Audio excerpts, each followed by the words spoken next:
एक गांव में एक बूढ़ी दादी रहती थी और एक बार उस दादी को बगल वाले गांव में जाना था।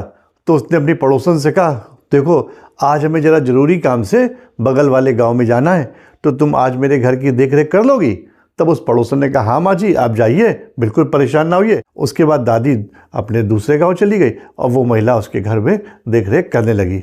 जब अंदर वाले कमरे में वो गई तो उसे देखा यहाँ पर बहुत सारी अनाज की बोरियां रखी हैं। तो उसके मन में एक ख्याल आया, इतनी सारी बोरियां हैं, अब बूढ़ी अम्मा को थोड़े पता चलेगा कि अगर हम एक बोरी ले भी लें तो मेरा तो काफ़ी दिन का काम हो जाएगा, और अम्मा को थोड़े पता चलेगा कि किसी ने एक बोरी ले ली। और ये ख्याल आते ही उसने तुरंत एक बोरी अपने कंधे पे ला दी और अपने घर पे रखने के लिए जाने लगी। तभी अचानक उसको ऐसा लगा कि जो बूढ़ी महिला के आंगन में एक गाय का बछड़ा बंधा है वो हंस रहा है। उसने फिर देखा, उसको फिर लगा कि हंस रहा है। खैर वो उसके बाद बोरी लेके अपने घर चली गई, बोरी रखाई और फिर वापस आ गई। शाम को जब वो महिला घर आई तो उसने अपनी पड़ोसन को धन्यवाद दिया देख रेख करने के लिए। जब उसकी पड़ोसन अपने घर जाने लगी तो उस बूढ़ी माँ से उसने पूछा कि दादी एक बात बताओ, क्या आपका बछड़ा हंसता है? तब वो मुस्कुराते हुए बोली कि कलयुग है भाई, हो सकता है हंसता हो, हमें क्या पता। उस पड़ोसन से रहा नहीं गया और वो उसके पास गई और उससे बोली, क्यों दोपहर में तुम मेरे ऊपर हंस रहे थे? तब वो बोला, हाँ हंस तो रहे थे। बोले, क्यों हंस रहे थे मेरे ऊपर? तब उसने कहा, हम इसलिए हंस रहे थे कि जो गलती हमने करी थी पिछले जन्म में वो इस जन्म में तुम कर रही हो। बोली, मैं मतलब नहीं समझी। तब उसने बताया कि मैंने अपने पिछले जन्म में इसी बूढ़ी अम्मा का 2000 रुपया मार दिया था।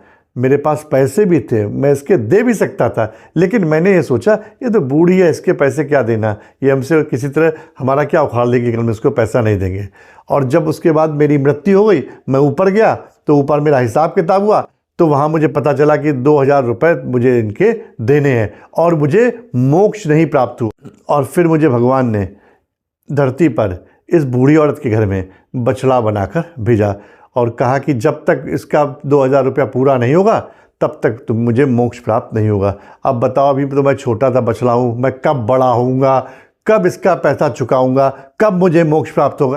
और तुमने तो जानबूझकर विश्वासघात किया है। अब उस पड़ोसन को अपनी गलती समझ में आ गई और तुरंत बूढ़ी अम्मा के पास पहुंची और उनसे हाथ जोड़कर माफ़ी मांगी कि मैंने ये गलती करी है, मुझे माफ़ कर दीजिए। बूढ़ी अम्मा भी बड़े हृदय की थी, उन्होंने उससे कहा कि चलो सुबह का बुला शाम को लौट आए, तो उसे भूला नहीं कहते। कहानी बहुत छोटी सी है लेकिन सीख बहुत बड़ी रहती है कि अगर जीवन किसी का हक तो इस जन्म में नहीं दे पाए तो अगले जन्म में तो आपको उसका चुकाना ही पड़ेगा।